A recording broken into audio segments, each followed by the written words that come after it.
This is the Post-Credit Scene podcast. Lovers of film, TV, and theatre. We got some very, very special guests. But before we introduce the guests into the podcast, I want to say, how are you, Bisola? I'm well, Manny. It's just the two of us, which I kind of love. It is just yeah, the two of us, got rid of the rest of them. Yeah. I like it that way. Let's not lie, you miss guys. Okay. Trying to butter me up.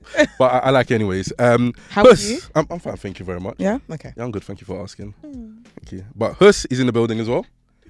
Over there in the corner. Hi, Hassan. How are you, Hus? I'm good. I took a step back today, guys. Oh, brother. Nice to give them some light. Manny, stop letting him speak. Okay. Anyways, we have somebody else in the building. I don't know if you want to give her a hello, Sophie. Hello. How are you? Hey. I'm fine, thank you. Lovely, lovely, lovely. And we can move on to our two very special guests. But before we get into, we are here to talk about a really good show. We're talking about Jimmy What's Black. That's on the BBC. It'll be season 2 coming out. And I'm going to butcher his name, so I'm going to let you guys say it. Actually, no, Adjani Salmon.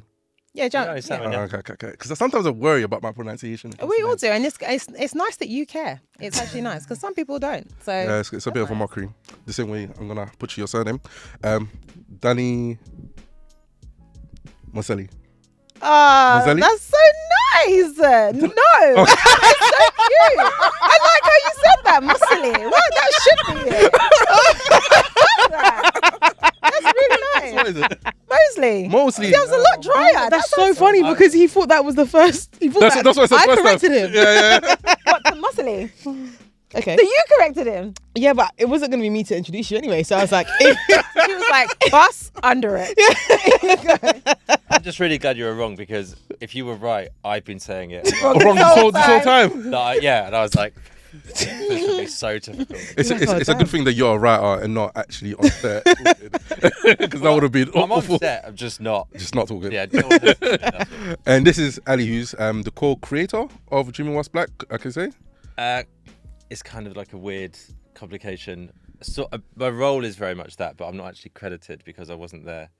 The people that were there on the first draft of the web series are the creators. So they're friends from film school who did a company with Adjani. Nice. But then I came in on the second draft. Okay.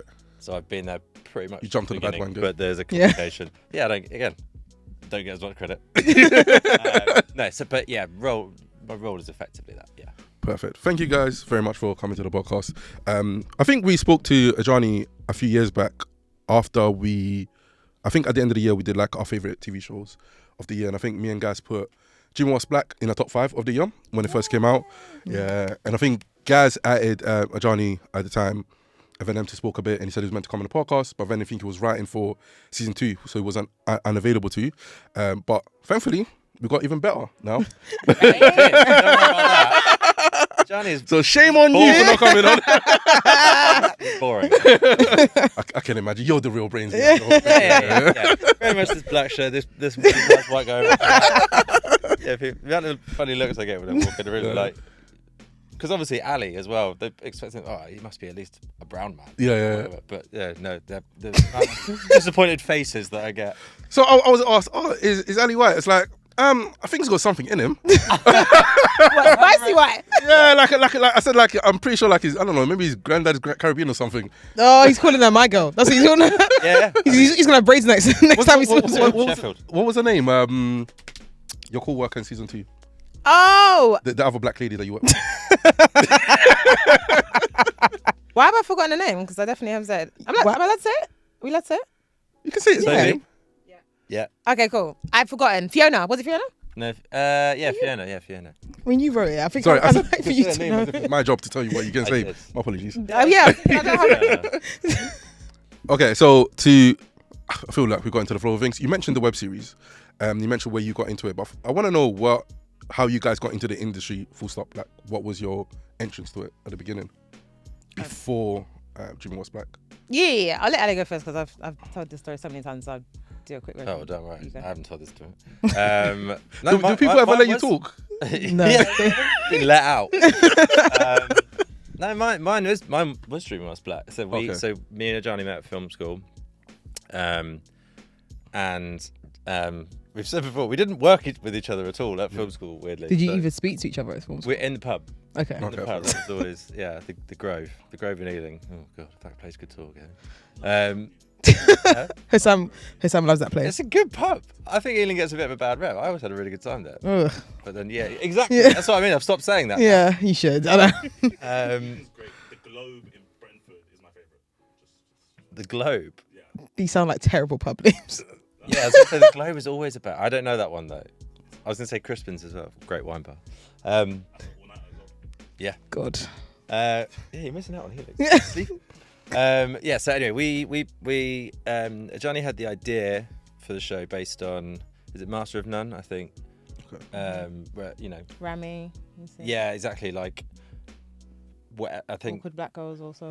Oh. Yeah, exactly. Like people sort of in their city, and it's the, trying to make it, so to speak. So I think those were his sort of points of reference. So, young Jamaican guy trying to make it in the industry, and then he wrote the first drafts of the web series, and then basically because he actually trained as a director.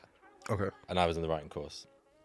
So him and the other people, Max, Nash and Noah, who are also on the directing course, basically said, why don't we get a writer in? So that was why I sort of came on board. And then lots of sleeping on floors and, all the classic struggle stuff. And yeah, so we made the web series, and that kind of got us attention with BBC.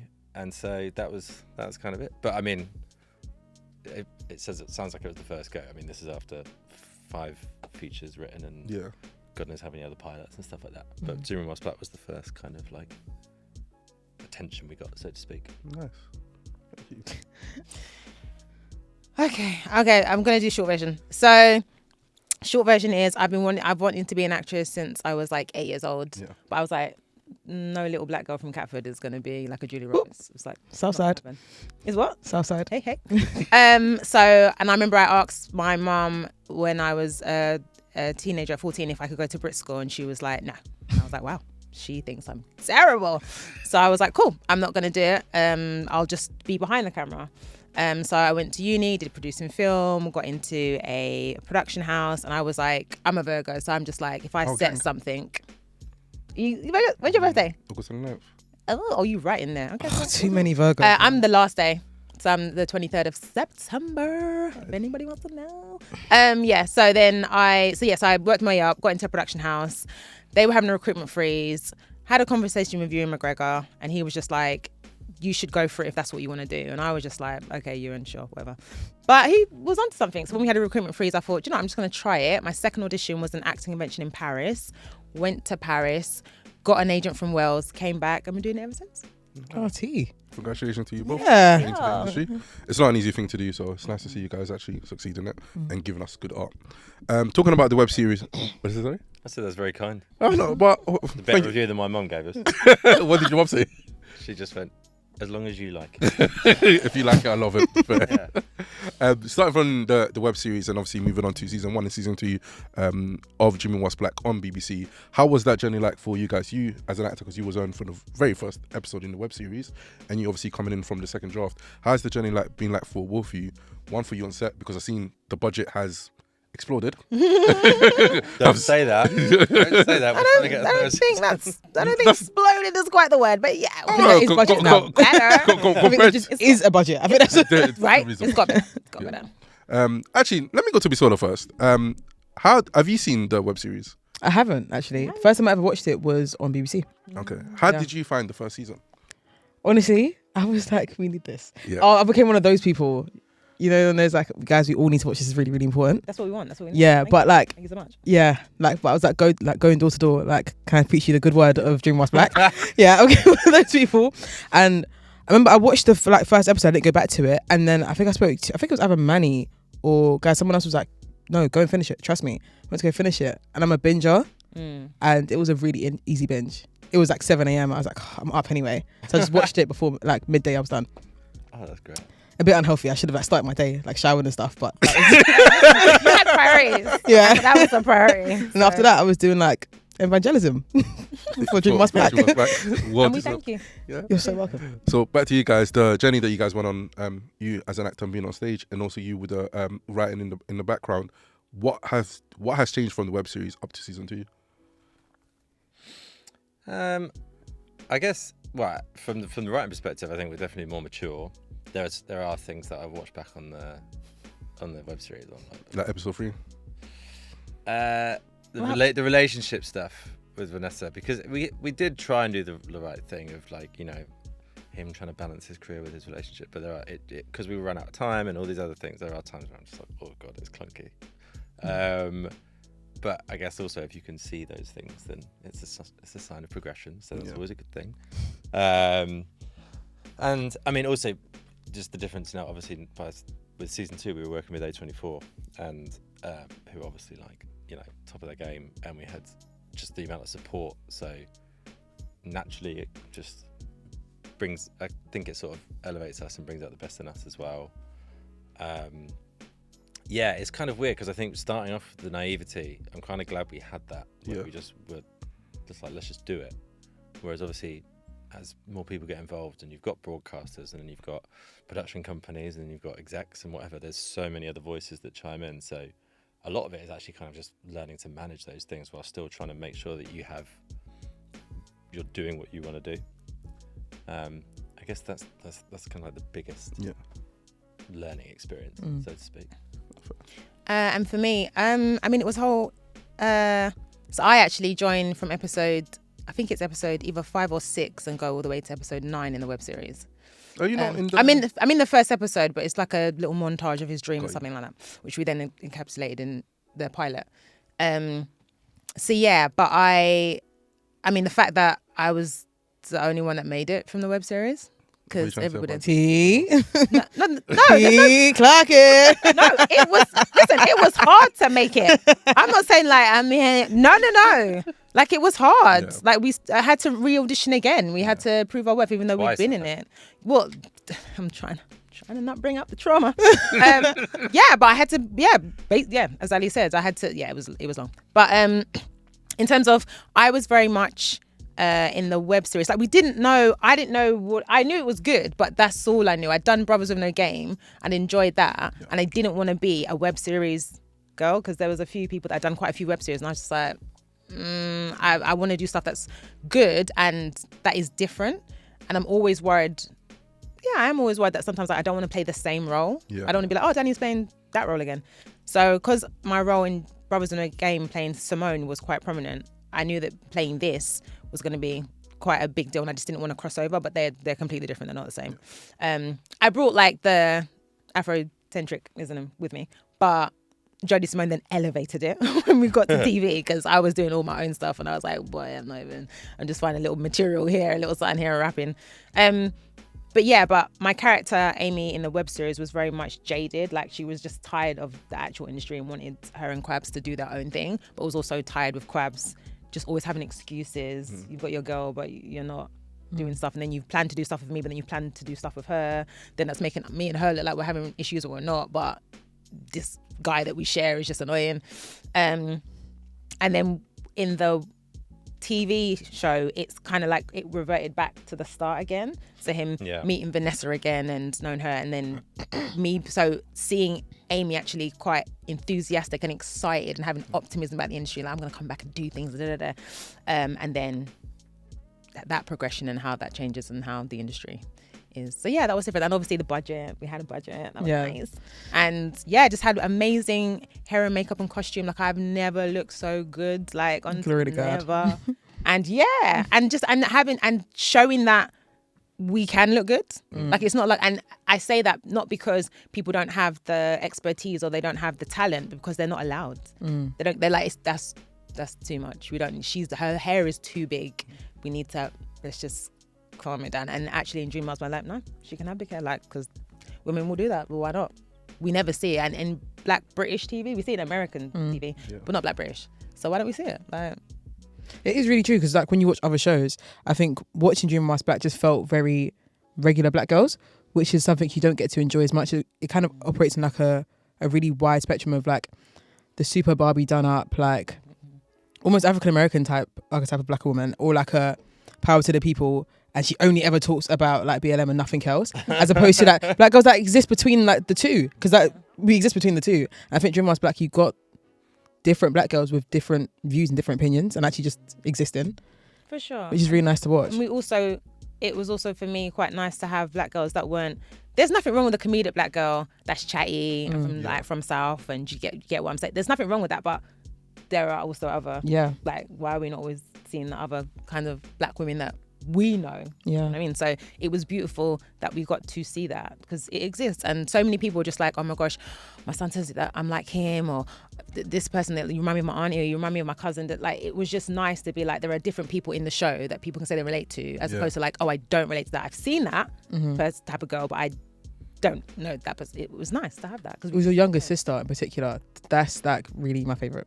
I said she's going to be a fan favorite. Yeah. Yeah. She's great. Well, also, I mean, in the writers' room, obviously, you try and sort of, we sort of would always refer to it in like a football team way, in terms of like trying to have balance, so to speak. So obviously, it started out with, you know, a guy trying to get into the industry. So as two guys who were trying to get into the industry, we had a lot of that. Whereas, and obviously, it's Adjani's idea. So that's where the Jamaican stuff and the blackness came into it.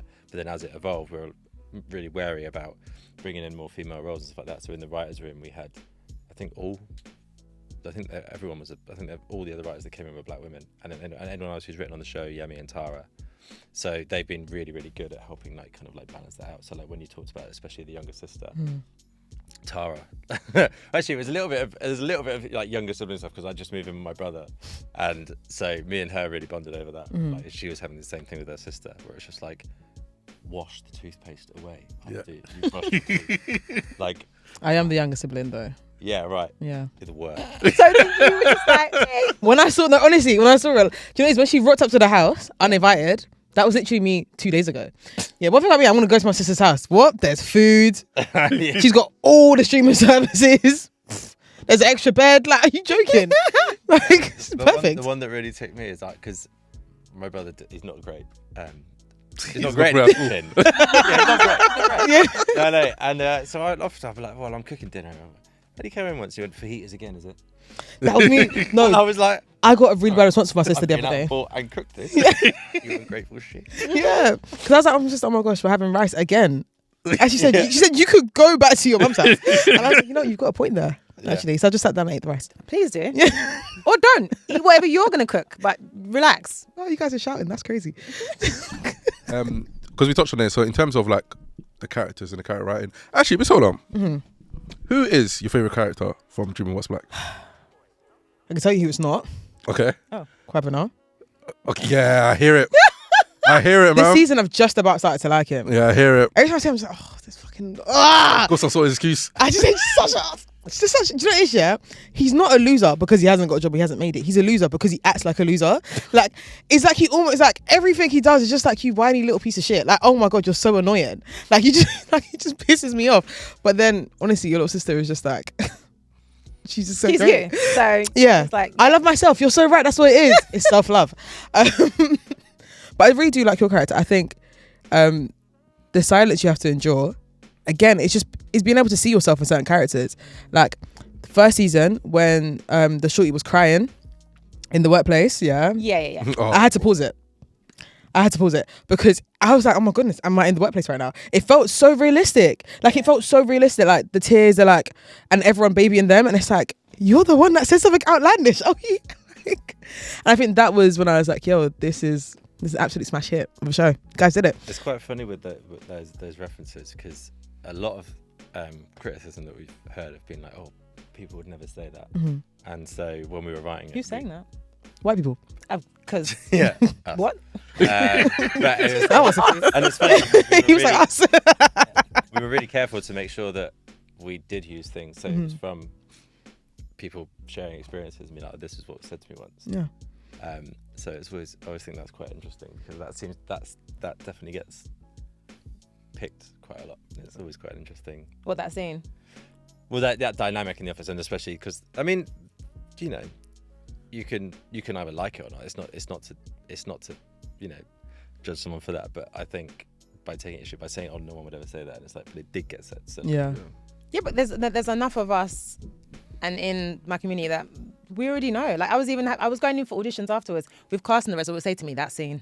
Yeah. that scene, because we all know we've been Yeah. there. So it's just like, yeah, people do say nonsense things. They might say it under their breath. They might, and it's the ones that say it with their full chest looking at you, and you're blinking at them, and they're looking at you still, and you're like, oh, you think that's okay? Yeah. We're just gonna move on, because actually HR, we haven't got time, so we're just gonna move on from that. Because yeah, so people do say it, but they're so brazen saying it, and nothing's ever come of it, that it's just normal to say it. So they're just gonna continue to say it. And if you want to then speak up, you're just like, no, you're taking this over. It's got nothing to do with that. That's not what I meant. You're just like, I haven't got the time and the emotional capacity to tell you why you did mean that, but we'll just move on, because I got to get a paycheck and do what I need to do. So, okay, cool. We'll just carry on. So yeah, and a lot of people would DM me and be like, enjoyed this so much, slightly wanting to cry a bit, because this is my life. I'm going into work, and I literally considered, am I going in today? Because Yeah, it felt too realistic. Yeah. It felt like you guys had like camera setups in certain offices. And I know for real, like it felt super realistic, and it's like that's what draws you to the characters. It's like, oh my goodness. So talking that about me?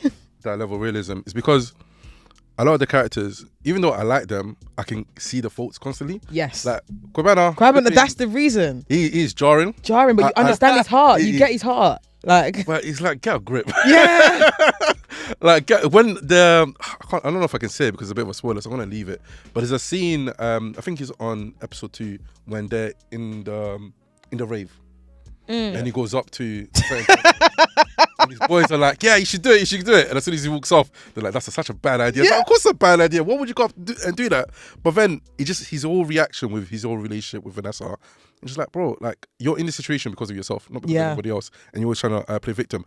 But my whole point is that I like these characters a lot because I can see the flaws and the good nature within them. And I think that's such a hard thing to write in TV or in film in general, is to get the complexities of a human being. I think that's what's so good about Jimmy Whilst Black, because even though I can root for a character, I can also see where your faults are. I don't know for you specifically if that's something too hard to come by, to balance the two when it comes to like writing a character and making sure that people can root for him, but also showcasing that this is a human being with flaws. Yeah, I mean, what you're just saying now about like seeing his flaws and stuff, I think that's great and is compliment to the writing from everyone involved, because you know, a character without flaws isn't particularly interesting. Yeah. The hardest thing, to be honest, writing it is that Corbyn's kind of the straight man. In, you know, it's certainly a comedy drama at least, and yeah, I think that's the biggest obstacle sometimes, is like, actually, like you said, sometimes it can't get, you know, if it's him just being the victim, whatever, it's like, well, why can't we, like, I always think the better moments, or at least the moments I prefer, are him when he's like in episode 3 of season 1, you know, when he sends that email to the producer, and it's like Timothy, it's like rather, you know, and I feel like when he's getting with the crowd a bit, like the scene you just said about the boys and stuff, I think those are when I much prefer him as a character. But, That's really concerning. I don't know, maybe it's me. I mean, my you like the angry black man? I did. That's exactly what I was gonna say. But do you see it as that, or do you see it as like, I'm gonna stand up for what I want? Because even with the email with the boss, it's just like, you're taking the mic. I get it. I get why, but I also think he's impulsive. I think that's what jars me about him. He's a bit impulsive. Like, relax. I think it's easily led. That's what I think. Because And that's even worse. I want to call him an idiot, but I think that's harsh. No, he's a loser. The word is loser. I promise you. It's loser or do, because it's not like I don't hate him. I just look at him like, just breathe in and out. And then just give it a second. Genuinely, just give it a second. Like, if he waited all of one more day, he would have been fine. But then that wouldn't. Yeah, if you watch that, you'd be like, no, of course no. But here's my problem. I don't watch shows as if like they're TV shows. I watch them like, this is my real life. That's why I have such visual reactions to characters. If I give you my hate list of characters, I've got so many. But Kwabena is on there. He's on my like people I hate in TV shows. But I think you said season 2, like he a little bit. Yeah, but I don't Is he think lower than the listener? you don't understand. Yeah. Oh, okay. He was quite high up. Wow. Yeah, no, he's quite high up. Wow. It was. I haven't like Joffrey, right? Oh no, because you I can't. love Joffrey. No, but you can't put like. So entertaining. I don't think he should be here. When he died, I was like, I'm out. That's really concerning. What really concerning? What's drama, right? Did you like Ramsay Bolton? He's Andy Bolton. Oh, Well, he left. Remember, he left when Joffrey. No, was he there. actually- he actually stopped. Stop watching when Joffrey died. Yeah. You actually did your lie. I thought you were joking.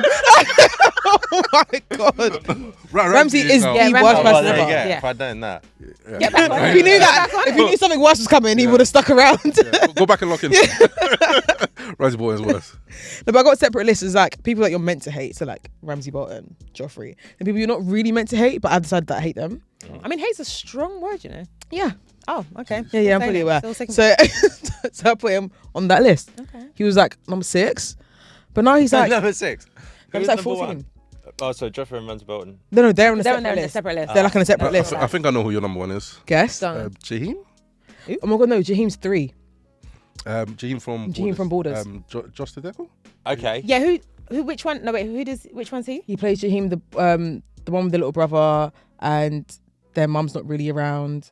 Yeah. Kind of the And main character. yeah, that Oh, who Yeah. Josh Oh, plays? Josh, yeah. Yeah. Josh, You hate him. you like Jaheim. That's not what I'm asking. I'm asking, you hate him. Hate Jaheim. Mad. Jaheim thinks he's better than everyone else. Jaheim's not better than everyone else. Wait, hold on, sorry. When we interviewed Josh, did you tell him that? Yeah, because he called me the biggest Jaheim hater ever when I walked in. Oh, right. He's like, oh, it's you that hates Jaheim. Oh, because you. Oh, well then. I already told everyone on TikTok. Cool. And then we were all in agreement. And then he was in the comments like, damn, Jaheim's not that bad. I said, yes, he is. Get him.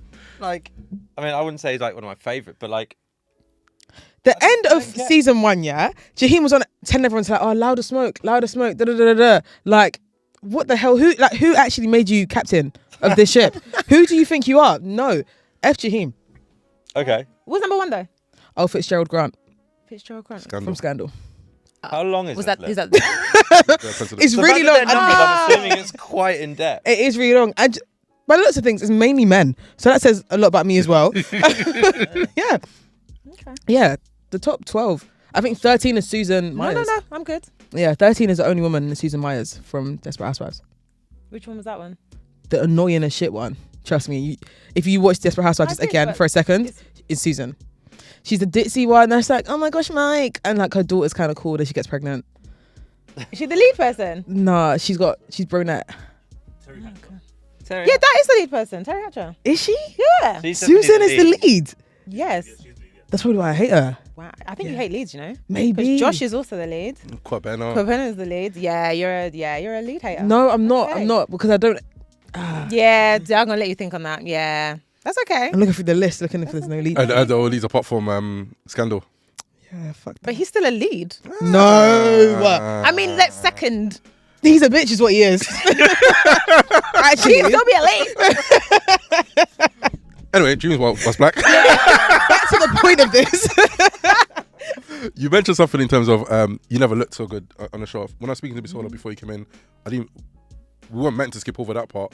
We mentioned just how good your hair is, Yeah. especially in season 2 with all the different hairstyles. I'm gonna Bisola take this one because I think it's more her remit than mine. Yeah, do you know what we were saying earlier about like the spectrum of black women? Yeah, what I like about your character is that she is just herself. Yeah, and her hair is always done, and it's not like oh my gosh, my hair da da da da. It's just like my hair's always done because as a black woman, you're going to work, your hair's always done. Yeah, and I think that's what it comes from. Is like the realism in the characters is that okay. Her hair's out this day. Oh, she got a little braid in the front. T. She got a little bead. T. And it's like, wow, I really love this. And then you got your younger sister who does hair, but she had a wig on for most of the season. And it's like, again, it's super normal. You go to your hairstylist and she's got a wig on sometimes as well and got a headband on, or she doesn't. And there is something in it. And then you've got, oh my gosh, I forgot her name with the short hair and her hair's pink. And his pink. Thingy's wife. Oh, Rachel. So for me, yeah. Do you get? Like, it's just creating, like, sorry. It's not even a question, it's more of a statement, to be honest. Like, well done, actually. Yeah, That's all for me, no hair and points. makeup, they were great and they looked after us and they made sure we felt comfortable. And we had conversations about textures as well as styles and lengths and who does wear wigs and who doesn't. And if actually some days someone might and might not want to the other day, like it's okay. Like it's a form of expression and we're allowed to do it. But also, again, we got given license to do it to a certain degree. Was it intentional that all your extensions were 4C? Yeah, Okay. because it has to match my hair. Yeah. So why not? Yeah. Like it, we're not, and also different. You can do it. Like I'm aware that I can manipulate my hair to look more curly or more kinky or to look more straighter. Like our hair is so versatile. So when certain people want to say that, you know, the texture of certain wigs of black women, you know, it looks fake. Do you understand that the DNA of a black woman is so vast? Our hair can have many types to it. So actually, if sometimes it does look more kinky or it does look more curly, that's something that you can manipulate your hair to look like. And if you want to add something to it to make it a little bit longer or a bit fuller, it's your prerogative. If it looks good, just say it looks good. Let's just move on. Yeah. Because we're not asking other people, is that really your hair? Is it? You just say it's nice and you move on. Or you don't even notice it and you just think it looks nice and you move on. Because you're normal. For everyone else, people know how to be normal. Because black women aren't the only ones that wear extensions, tell you that for free. Like, those tapes weren't on us. We're not wearing tapes. We're not weighing our bundles. They are. So it's just like... But also, did you have a favourite hairstyle from the season? Ooh. I like the bunches. The bunches and the one where I've got the hair up I've got a yellow scarf. Yeah. Those are my two. I really like the one in the pub when... I think it's the 5th or 6th episode where your hair's out and there's like 2 braids at the front and it's like wrapped around. Eats. Put it on my mood board. Yeah. Okay. Nice. Leave it to me. Like Don't worry. Nice. Let's talk about hair. Manny, what was your favourite hairstyle, Jack? I actually don't know. I just liked all of them. Cop Only out. answer. Cop out. Correct. But I did like that because it's something that I mentioned to Bisola beforehand. It's like I just noticed it from the first episode. No, second episode, because you changed it. You changed it each episode, right? Or am I bugging? Of course. Yeah. I mean, nearly every scene. Oh yeah, makes sense. If it's on a different day, it's a different episode. Yeah, because I noticed it's like, because I don't think I can think of any TV shows where I see a black woman's hair change that often, especially look that good as well. So I actually did like all of them. So I'm not just saying for the sake of it. Cynthia De La Rosa. And Nicole. Say the names again, please. Cynthia De La Rosa, who's the head of hair and makeup on DreamWorks Black, and Nicole, who did season 2. And oh my gosh, sorry, I was trying to think of the lady that did my hair in season 1. It'll come to me. Rita. There you go. Big up those 3. Clap for them. Yeah. Oh, and also Emma, who did my makeup on both seasons. Banging. Shout out Emma as well. Shout out Emma. We love applauding people here. Can't lie to you. Ali, there's one thing that I really love about. How do you feel about all black women's hair? That one's to you. Please don't do it. That wasn't a serious question. Please don't answer that, actually. If you want to, feel free. Thank God. What I really want to ask you, because I really appreciate the themes within season 1 and season 2 and some of the topics they cover. Also in season 1, we get conversation about the issues that black women might have when they're pregnant. Yep. We get issues about racial discrimination. We also get conversation about dating and the hardship within dating. One of my favorite scenes is the scene when he has a dream about paying for the bill. Everybody loves it. Love that scene. You know what? I'll tell you what my favorite scene in season 2 is afterwards. You guys cover quite a lot in a short space of time as well, but I feel like you give it the right amount of time and the right amount of room for it to be actually breathe within the show, and without feeling like it cringes or it stops the flow from the show going. Because we even see Danny's character, can't remember his name. Maurice, when there's complications in the hospital, and then he goes over to find religion. Even though it's a brief moment, it's a very real feeling that people have. Is that something that you guys are very conscious of? Like, I don't want to say you guys just have a list of things you guys want to put on each season, but is that something that you guys talk about in terms of like different topics that you want to bring up into the show? Yeah, I mean, realistically, I should probably give Adjani the due credit. I mean, especially the things that you're talking about. Like, those are things that I generally didn't know about, you know, like the higher risk for black women in pregnancy and things like that. And actually, when he said that, I was like, well, that's what we should be leaning into. Like, so obviously he sort of brings those things to the table. You know, it's the experience, and I guess I'm sort of just more like backseat then of helping him shape it. But like, we definitely start out with like season 2, for example. I think I can say this. It's basically a sort of, there's a bit more of a swipe at the industry in terms of the sort of the you know, diversity and inclusivity and just how meaningful it was, so to speak. You know, because I think you're seeing it now, and not even just necessarily in the industry, in all industries now that it's sort of woke is, you know, on the back foot. A lot of the DEI schemes, things are just sort of they're now being shut down. It's like, well, was this ever actually really about trying to help elevate people, or was it actually just to be like, look, we're not racist because we've got this? And so that felt like a really interesting space to be in. So that was that kind of like, okay, well, that's what this is about. So then it was like finding the bits that sort of go with it, so to speak. So there's definitely like, yeah, broad strokes. And Adjani is really into, I guess a lot of it's academic. Like I think it's called the glass cliff. So it's the idea of people being set up to fail, so to speak. So he'll bring lots of ideas, and then we just kind of, put them together and see how they fit together, I guess. Okay, nice. Do you know what? I think you see the pregnancy one, yeah? So it's only really focused on that one episode. Was there ever scope for it to be like a bigger point, or was it intentionally just kept quite isolated for that one episode? That episode was always conceptualized as a sort of standalone in some ways. Because realistically, the other scenes don't even, you could almost take it out. Yeah. And it sort of stands alone by itself from the rest of the season. I don't know why that was, honestly. But weirdly as well, we knew from quite early on that it was our favorite episode, I think. Yeah. And I do think that, it was a while ago now, but I do, from recollection, I do recall Adjani being quite insistent on exactly that, the sort of exposing of the high-risk and stuff. That I think that was definitely what he was sort of clinging on to, and that's kind of how it came about.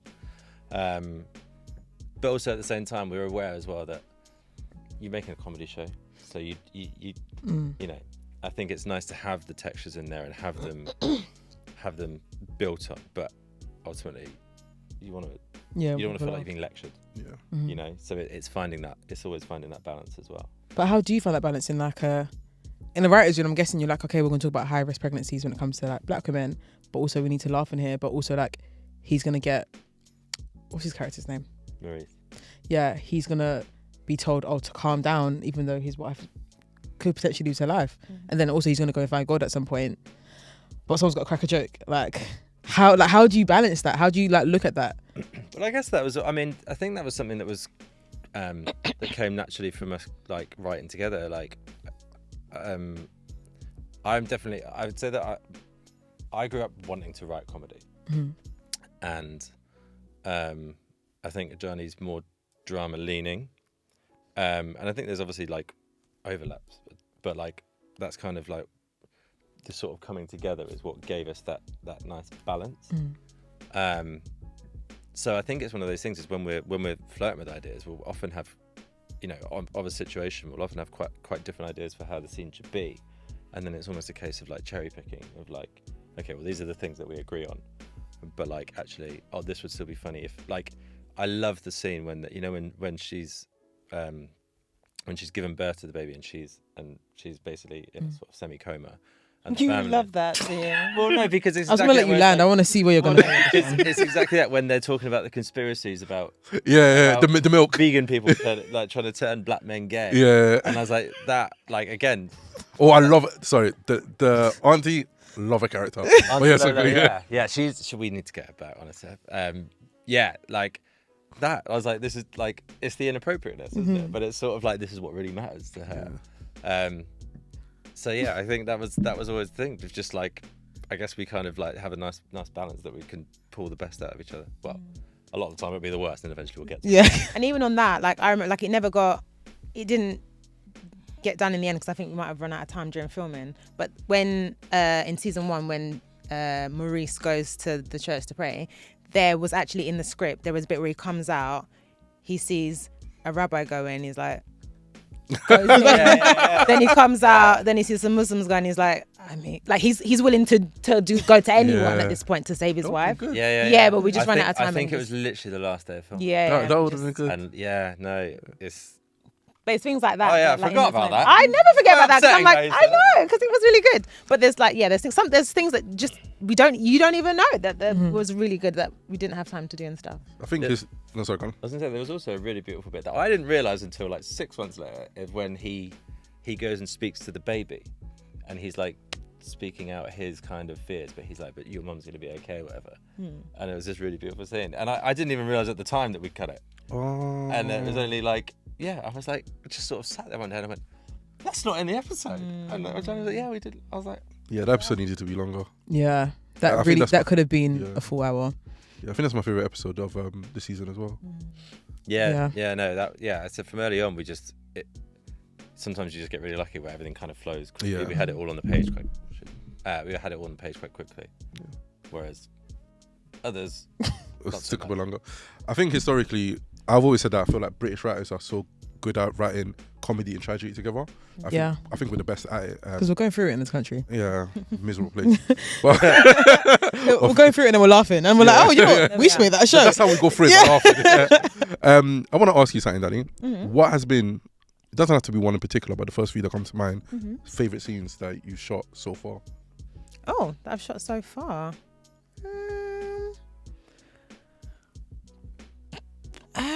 That's really hard because it's going to sound so rubbish, but I've literally enjoyed all of them. Like, I know that sounds really...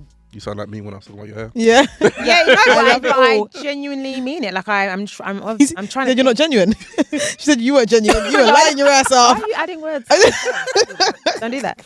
No, I really enjoyed it. Like, I loved all my scenes with Tola, who's Lauren, who plays Tola, my little sister. I loved all those scenes.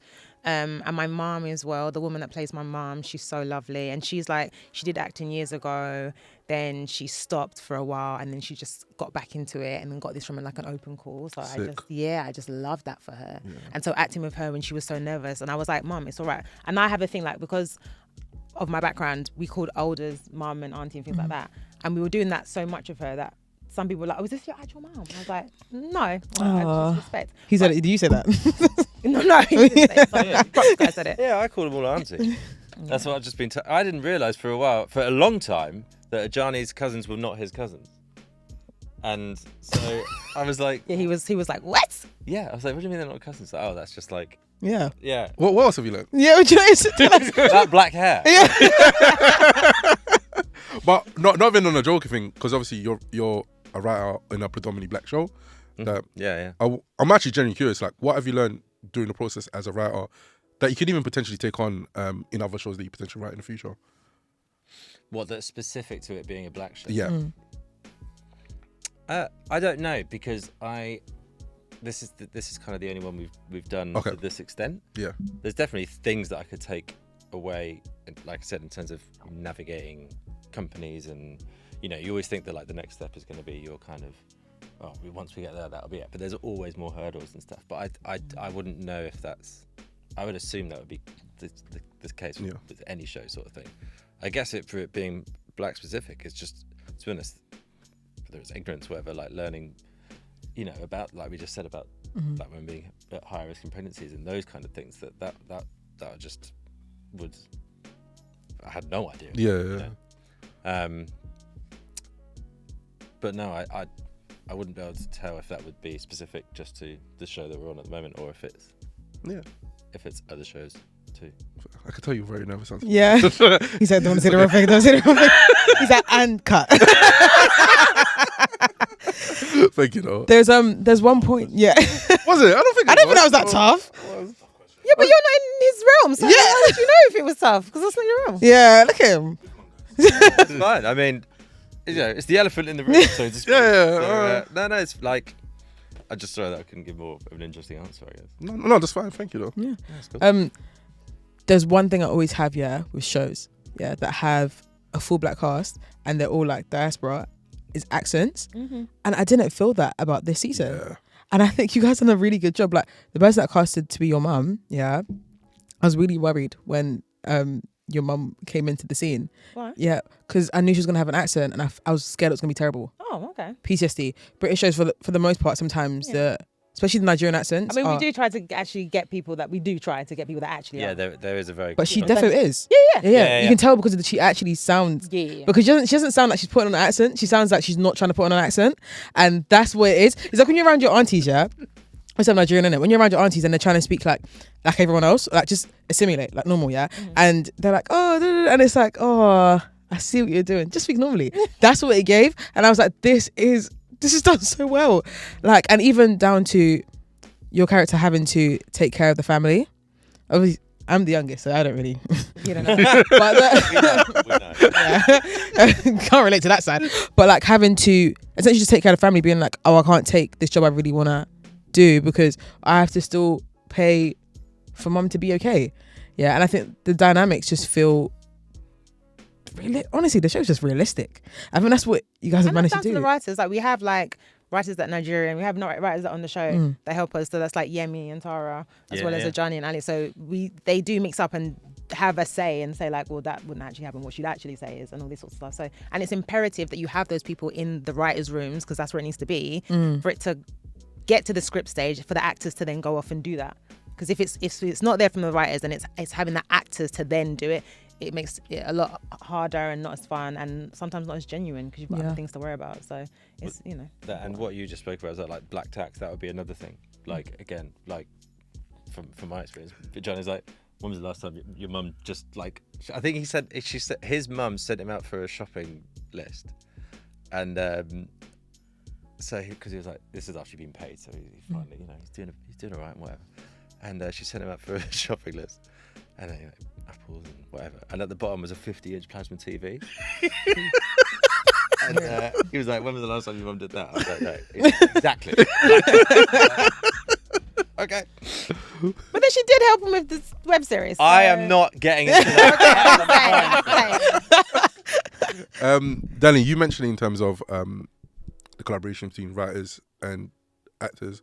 We've had people on the show before just talking about the experience as actors, talking about the experience with writers, and sometimes saying, "Oh, I didn't like this part. I want this part changed." Do you have these conversations with the writers? I'm lucky that I know 3. I don't know Tara, but I know Ali and Adjani, obviously from the web series, and then I know Yemi because she's a hoot, and she's the best. She wrote Borders. She's the Borders. best. Oh. And so it's good that they're on my WhatsApp. So I can message and say what I need to say and things like that. And what's beautiful is that Ali and Adjani do listen. Like I'm aware that I'm in this unique, actually we all are, actually Demi, we all are, we're in this unique space where my friends are the creators of a show. Now that doesn't mean I'm going to get what I want or I'm going to get loads, but it does mean that if I'm not happy with something or I feel away, I have to calm down, I have to give myself a minute. But then I'll be like, Adjani needs to talk to you. Yeah. And he'll be like, okay, give it to me.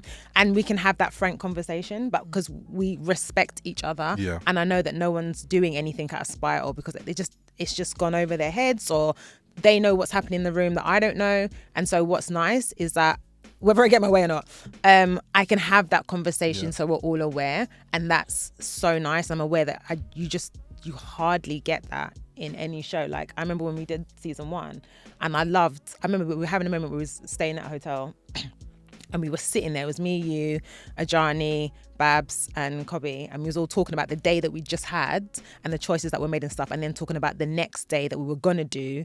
And I was just like, I'm sitting here with my friends talking about a TV show that we're doing that's on BBC and gonna be on Showtime, and we're getting paid.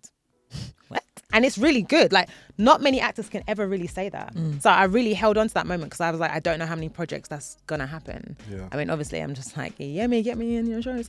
But again, I don't take it for granted the relationship that I have with Ali and Adjani and how they do listen to us, even if there's nothing they can do at the end of the day. Yeah. But the fact that they do listen, they're just like, we know, we understand, and we're trying to do. And it's like, cool, because sometimes you just want to know that you've been heard, and then people have to do what they need to do. It's a business, let's not forget that. But I know there are a lot of other shows where people don't have that and they don't get listened to, and then relationships get sticky, and it's all because the conversation was never had because that's not where you were at. So I'm very blessed on this show that it doesn't feel like, I'm not gonna say it's like a family, like it is, but it generally, like I mean it. I'm not just saying it for bants. I genuinely mean it. And we all pull in together. Like Jodie Simone, the costumes, like she is fighting for her life when she is trying to get costumes done. And then suddenly she's got like 3 other like essays that weren't there. And she's like, cool, got it. She's always got something in the bag. Hair and makeup, like we all pull together. There was my first week, I'm gonna be real with you. My first week, I had a cold. I remember I had not an inhaler, but like a steamer on the side. So every time it was like cut, I was like breathing in steamer. I was on my period. I was not feeling well. And I was just like, I don't know if I'm even saying my lines right. I'm tired. I'm the first one in. I'm the last one out. And I was just losing it. I was just like, I don't know what I'm doing. And the hair and makeup team had me. They were like, you're cool, you're good. And even like when I watched the scenes, I was like, you can't even tell that any of that is going on because they just had me. They were just like, whatever you need, burn your nose, getting me concoctions that they had, and it was just, and even like when I asked you, and I said, does that make sense? He was like, it was great. What are you talking about? And I was like, oh, because he was like, oh, you can't tell at all. Because I was like trying to stop my nose from running in the scene, and obviously you're not supposed to sniff in the scene. So when it's running, you can't be doing it. So Can you tell Adjani that? what? ADR. Like, stop. Because he clears his throat, and so obviously like he doesn't realise he's doing it. But it's sort of like, all the time. So what? He has to go over his lines because he does that. No, it's the other way. I have to take him out. Although he did have a cold, but Anything else you want to get off your chest? how long have you got? You know, they don't let you speak ever, so he's like, he needs to listen to everything. This is it. I'm taking him down. So it's great. That's good, man. How about you? Is there anything that when actors come to you saying, oh, I didn't like this line in particular, do you have these conversations with them as well? Yeah, I mean, I'm on set and like working with the directors anyway as a sort of like, yeah, if they come, like, especially like tonally, that's often like the main thing of like, is this sincere or, you know, sarcastic, whatever. But also like, I don't think we're particularly, there'll be, you know, obviously sometimes you need certain words need to be in for the information for the broader story, but if someone comes up with a funnier idea, it makes us look better. So yeah, I'm like, you should definitely do that. And I think also, you know, it's such a collaborative process. Yeah. That it makes it more fun, I guess, rather than I don't know. I think that there are definitely egos in the industry that sort of, you know, may take credit for stuff that they aren't necessarily credible for or whatever. But I don't know. I'm not saying that about someone. Dude, I was just like, yeah. What's funny about this? Yeah? You It's went got there. nothing to do with anything you were originally saying. You just wanted to get off your chest. You went there. That is really not about him. I have got other stuff to work. It's not about him, but it's No, about but somebody. anybody in But it's there. about To be somebody. fair, I think, yeah, exactly that. Like, you want to have, I think you want to bring new ideas and stuff. And at the end of the day, like, the actors having, especially on a second season, if they know their characters more. So, you know, you're getting up in the dark, going to this office, and basically sat in a room just trying to like get something good for hours. And so there are blind spots. Yeah. And it's actually quite nice if an actor comes up to you and is like, actually, I just thought this. And you're like, I really wish you were here. Would love to go. Is there any particular time that an actor's... What has been the favourite line that actors changed for you that's still in the show now? That can point to be like, yeah, Ali didn't write this. I've got a line Oh, go on. from season 1. Yeah. But that's because I thought we were riffing and I didn't realise that. So we'd gotten the sides. It was when I'm at the season 1, episode 3, I think, maybe, or 2. And the woman, Susie, asks me to help her with something. And I'm at my laptop and I was like, yeah. And she's like, can you show me how to do it? And I'm like, yep, I'm just going to finish this. And then the line is like, and I'll do your job for you. And she's like, what's that? And I was like, I will be... The line that she said to me, I thought she was riffing. So in my head, I was like, oh, riffing, are we? So I said my line, did it or whatever. And I was like, oh my gosh, that was such a like good riff. And she was like, what riff? And I was like, when you said the thing, she was like, that's in the script. And I was like, what? And I just hadn't seen that we had new sides. Okay. I think I just assumed it. And I was like, oh. But then you kept it in. And I was like, yay. Yeah, no, that was great. You had quite a few actually, and then I think Peter as well. I think Peter Yeah, had quite Peter. a few. Yeah, he's Peter. who played my boss in season 1. Yeah, he was. Yeah, he's one of those ones where you're just like, I can't look at you. I have to look at your tie or your shoulder because you're doing too much, and I'm gonna laugh, and then we're gonna ruin the shot. So yeah, but he was, which is what you want, because if we're laughing on set, then you know it translates. Yeah. Yeah. If your crew aren't laughing, then You're pissed, for real. I don't know what show you're gonna have. Yeah, fair enough. Bisola, what were some of your favourite scenes? Okay. Ooh, what a great question. Okay, from this season or last season? We're going to go last season just because... Can we do some favourite scenes? When does this come? When does this come out? To know what? What? 7th of October. Oh, okay. When... Yeah, 2000, yeah. So we can do another one. Talk about it, and then if we need to get taken out, get it taken Oh, good, because you're gonna watch it. Okay, cool. Oh, wow. Lovely honesty. That's nice. Okay, So, yeah. from this season, I like the conversation with your character, your little sister, and your mum pushing you to take your dream, like follow your dreams, but also being like, I will deal with you to your little sister, Yeah, no. like, because I've had that exact conversation, like, Yeah. don't worry, I'll. Crazy. Right, okay.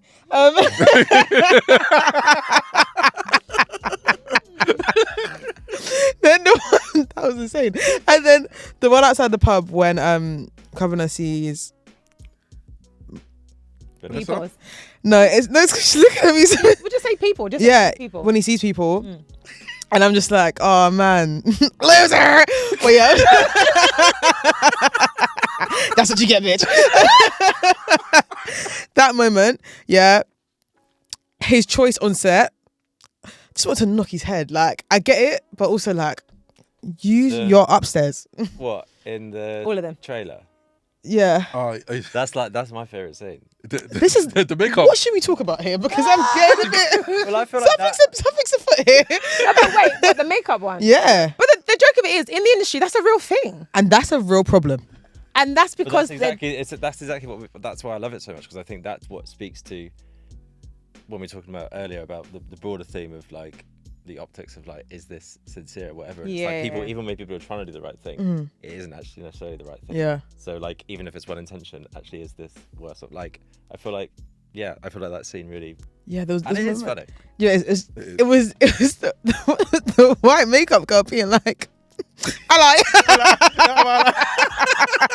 And you then don't see the bit how she was combing the hair. she whipping that girl's. Oh, I said, because, and then I feel like she was impatient. She's, But yeah, and then I think my other favorite one was in the casting room when they're trying to cast for the lead of the show, and they're choosing between the influencer or the person with the raw talent. Yeah, and that right there, real life. Yeah. That, and then being like, they've got 2 million followers, and it's like, okay, and then her first day on set, and it's like, wow, she sucks.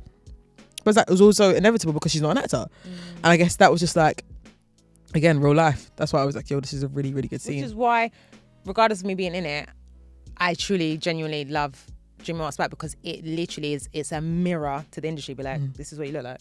You may not think that we can see this is what's happening. We're fully aware this is happening. Yeah. So here you go. So it's not a lie. It's not us like being like, oh, we're just trying to create. No, we're showing you what we have to deal with. And when we also have those special schemes, we're showing you what we have to deal with in terms of you saying the glass cliff or whatever it is. So, yeah, it's a real thing. It's not a joke. And so yeah, this industry is hard. And so when you have things like race and class and gender and all these things around it, it's even harder. And it's not. So please understand that when we get to places, we get that it's already a high five that you've got there, let alone, unfortunately, if it's good. But sometimes you have to not do so good to just get in the room to then actually start to do the good. But yeah, it's really hard, and people just don't see it and get it. And I do find, especially with season 1, I had quite a few of my white friends that were just like, oh, I've said that to you. And I'm like, I know. Yeah. Let's talk about it. And it's been a night. No, but let's. She's like, you know what? Since you opened the floor. Yeah. No, let's talk about it. So when she goes, oh, I'm the least dark, like, Yeah. I remember at primary school, that was a massive. Oh, yeah. That was Everyone used to always say, the like, thing. and what I mean. Anyway, so all that sort of stuff. But then it opened discussion. Yeah. And so that's what I enjoy about Dream. Like, I always want to do projects that open discussion. It's not just like, oh, I saw that and that was funny, kiki. Okay, so let's talk about something else. It's like, no, because when she said that hit me. That like meant something. Like, that's the type of shows I want to be involved in. That's what helps society progressive. And I feel that's what art has the beautiful thing to do, to have those discussions without it attacking someone or without someone feeling offensive. It's just like, let's just talk about these characters over here and what they're going through and what that must feel like, and you must understand it even though you're not, but you can see it. So what does that seem like? And it's very much like forum theatre when you go into like schools and stuff. It's just, but it's on screen, and I think it's, why are you smiling? Because I'm loving what you're saying. Because you're like, yeah. so that's why you and Adjani and Tara and Yemi are doing great things. No, you guys are. Yeah. You really are. I'm not saying that because you guys are here. I really appreciate the show. I'm really glad you came as well, because I don't think we get to speak to writers that often. So I'm glad you got to come here and give your 2 pence as well. Thanks for inviting me. Oh no, thanks for coming. Yeah. Probably Maybe the last. Wow. Oh, the encouragement. Yes. Well, one of the scenes, one thing that I really like about season 2 is your use of characters. Sometimes I feel like some shows would get a good actor or a good actress in and they will overuse them. But sometimes I feel like, I can't remember his name, RS. Yes. Yeah. With me. Yeah, thank you. I feel like he had like, 3 scenes, I think, in our show when he first meets Kwabena before they see Bridget, and then also during his Dream sequences. his dream sequences. And I really just like the use of that character. Also the use of Rudolph when he's on set and also and telling Kwabena, like, bro, like you're playing the game. And I feel like that was such a potent conversation. Like, he had like 3 conversations with him. I feel like all of them were really potent. And I feel like he really anchored the chaos that was going around in those particular episodes and in those scenes. I feel like you guys' use of characters is really well done. There could be a character that can be in only one scene, but I feel like the person is given enough in that scene to make sense for the whole show. So applause to you guys for being able to write in that level of quality and bringing the right people in those scenes instead of just overusing them just because. Well, that should again Heather Baston who did our casting, and she worked. So who's that? Heather Baston. Heather Baston, yeah, she worked tirelessly, and she had like a third of the time for season 2 and still smashed it. So I think I guess it speaks a little bit to what you were saying. Like, we definitely have like the people that we're working with definitely all, I think, care and they pull together more for us. So we're also really, really lucky with that. I don't think they treat it just as a job. I think There's like more than that. Yeah, so we're really, really lucky because that is actually quite rare, I think. For sure. I'm glad to hear it. I love how you guys are speaking about your crew and your cast as well. Seems like a really home base. Because I know I've been in other shows where it's just not like that. And there's like a whole clique thing. What did you say? You want to talk about them? And that's where you go. And action. No, but there's usually like a clique. But there's not with us. Like, whether you're a day player or whether you're in it for a few things. Like I said, when the woman that played my mom, I'm so upset that I can't remember her real name. The woman that plays my mom, she's my mom on set, and I'm gonna look after her and make sure that she's all right.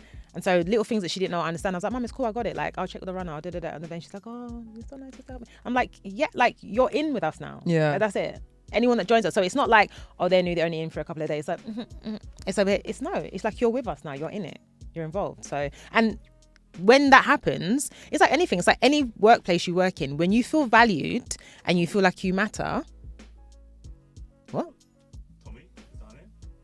Nope. Oh, okay. I'm thinking, what the hell is he even talking about? That's from season 1, I think you're thinking of. But when you feel valued and when you feel like you matter, you do your best. You start to care. Like, it's like when someone says you work for a business, but that business, you don't work for them. It is your business. And when you start doing something, you're doing it because it's your business that you want to protect. That's how I feel about Dream Marks Black. Love and that. anyone that's involved, that's what it's like. So you can only then do your best because you're just like, no, I believe in this and I want to be a part of this. So yeah, like, I just forgot what your question was, but I'm again just very grateful that Dream Marks Black exists and I'm a part of it. I'm glad. Before we let you guys get out of here, what should people expect from this season of Dream Marks Black, and why should they be so excited to watch it? Go.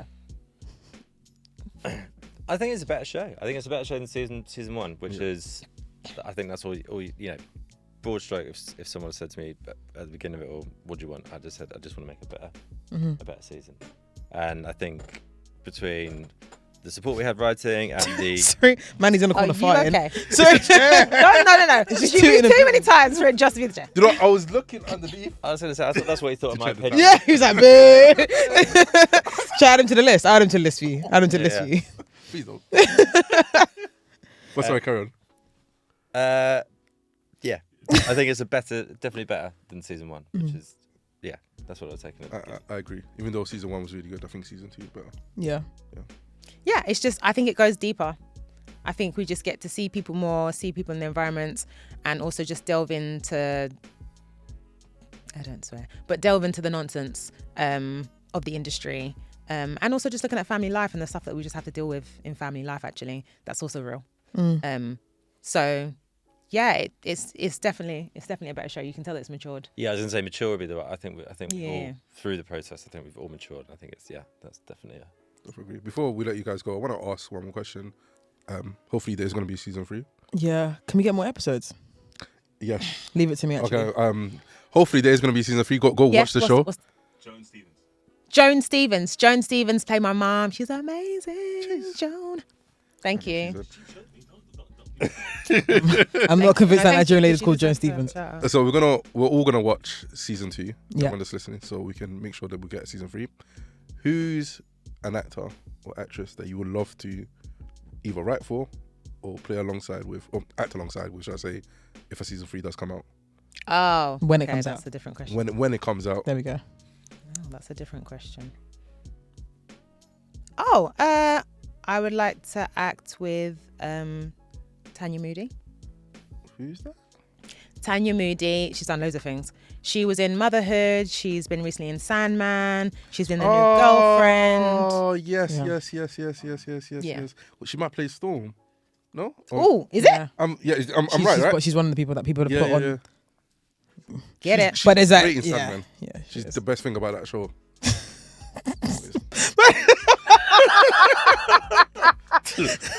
Anyway.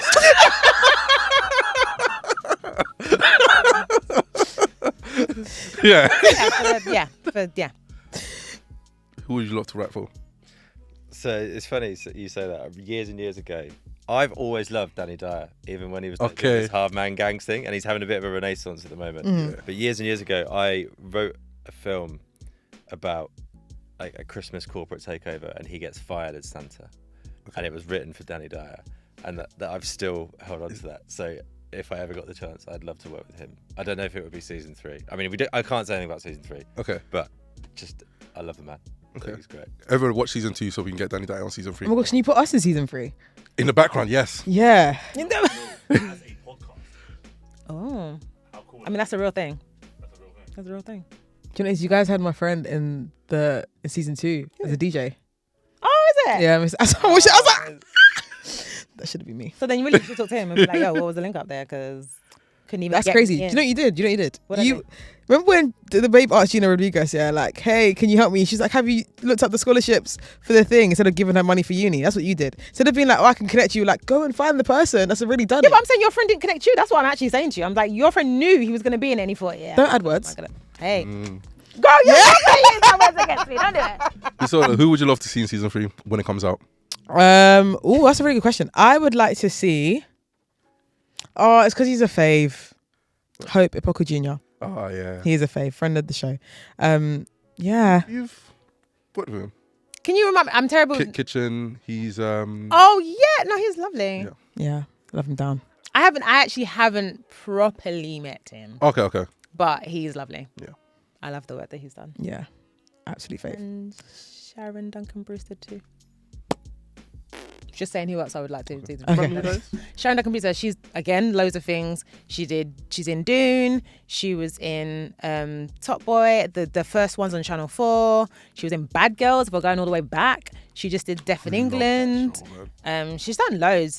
I'm embarrassing her. Right. Yeah. Well, do you? Oh my goodness. I don't know anyone's name. I'm sorry. That's I why don't know. I'm the same. That's why I didn't. Yeah. In Bad Girls? No, she was That's not bad. bad. Yeah. I would love for you guys to have... I don't know her surname. Heather Agayapong? Okay. I'm so sorry. I'm not Ghanaian. I don't Why know. do you not just type in and just try and? Yeah, Right. you're No, right. it's not now. Not now. The Google version isn't the right one. Okay, cool. I think she's great. One of my favorite. I saw her on Shifters like 3 times. You saw it 3 times. I saw it 3 times. Yeah. One of my favorite shows. He was going door to door with Shifters, by the Yeah. way. Oh, was he? I went to watch Shifters with him. Yeah, I was like, yeah, because Gaz bought me tickets to go for my birthday. Like, let's go be so long. It's got. Have Heather on Dream What's Next. Yeah. Have her on if you can. I think you overestimate my power. No, I don't think so. I think they're very powerful men, and you're also.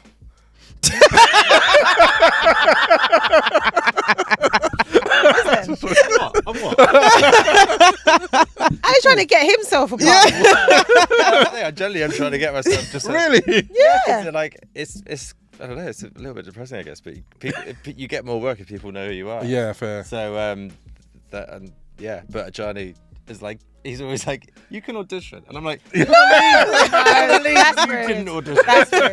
That is rude. You were in the pilot though. Yeah, I think I played a racist. Very convincingly. Oh wow. You said very convincingly, by the way. So you really tapped in for that one, yeah. Bisola, any last things you want to say? No, but everyone should go and watch Dream Mask Black. Yes, sir. Go watch season 1 and then watch season 2 and then watch it again. Yes, and watch the web series as well. Yeah. I've only watched the first 4 episodes. Oh, okay, I need to add this quickly. I'm on the train, and I think episode 3 ends with him getting a job at a porn agency. So he's working. Oh, in the porn. web series, yeah. The next episode, so I finish it, episode 3 at home, or episode 2, whatever it was. I get on the train, go on YouTube, headphones loud, auntie sitting 2 seats away from me. The very first scene in the next episode is a sex scene. So you just hear people having sex. And now, because the auntie's right next to you, I'm like leaning my phone like this to show that I'm watching a TV show. Right? Don't do that because I want no, you you to have see. to. You have to. After the scene is done, I'm like my phone like this, trying to make sure this happened today, by the way. Yeah. It happened today. It's happened. I was on the way here watching a few more of the web series. Like, yeah, let me try and see if I can get anything else to add to the conversation. How are you watching the website? Is it not? It's on some Oh, okay. Yeah, okay. Did I just stitch somebody up? No, you didn't. No. Okay, No, You're I gonna know. get No, banned. I know. He doesn't care. He's not leaking I it. kind of want it banned. Yeah, you want it banned. No, I don't really. No. No. Yeah, it's all on YouTube. It's still on YouTube. Yeah, like nine episodes, right? Yeah, it's on Yeah. episodes, yeah. Yeah, all on YouTube. Yeah. Cool.